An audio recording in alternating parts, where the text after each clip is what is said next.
Good morning. My name is Barbara Heel, and I don't know if you remember a few days ago when Margaret Pearce talked to us about perfume. She actually started that talk with, "What's your passion?"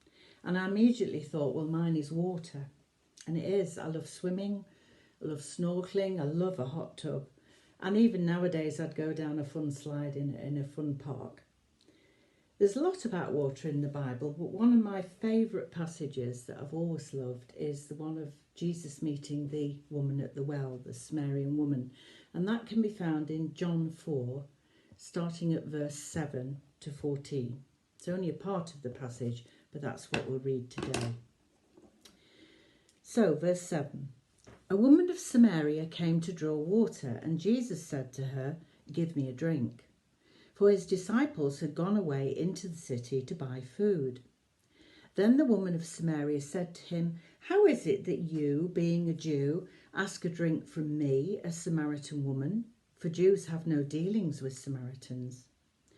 Jesus answered and said to her, "If you knew the gift of God and who it is who says to you, 'Give me a drink,' you would have asked him and he would have given you living water." The woman said to him, "Sir, you have nothing to draw with, and the well is deep. Where then do you get that living water? Are you greater than our father Jacob, who gave us the well and drank from it himself, as well as his sons and his livestock?" Jesus answered and said to her, "Whoever drinks of this water will thirst again, but whoever drinks of the water that I shall give him will never thirst. But the water that I shall give him will become in him a fountain of water springing up into everlasting life." Now, Jesus took a bit of a risk talking to this woman. I mean, she was Samaritan. They didn't get on, as it says. Jews didn't get on with the Samaritans, and she was a woman. And even his disciples actually say, well, the scripture says they marvelled that he talked with a woman. But Jesus treats her very, very gently. He speaks of his living water. And he goes on in the passage to point out her sin without being too harsh or too condescending. And he speaks to her also later on in the passage of worship. And then he actually says, "I am the true Messiah."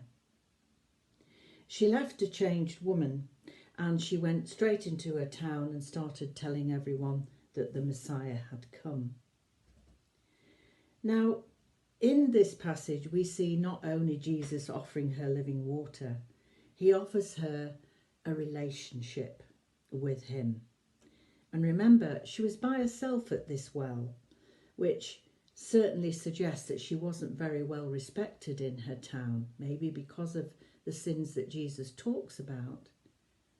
But Jesus sees past that, and he offers her the water, living water, and a relationship with him.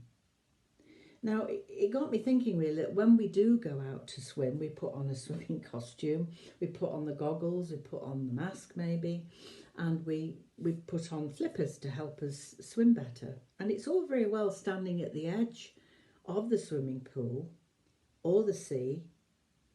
We're not going to enjoy the swim or get pleasure from it if we don't actually step in.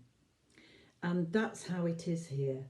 Jesus is offering the relationship, but it's us that's got to do something about it. We've got to jump in, if you like, with a relationship with him, so that, as he says in verse 14, the living water we receive is springing up into everlasting life. Thank you for listening.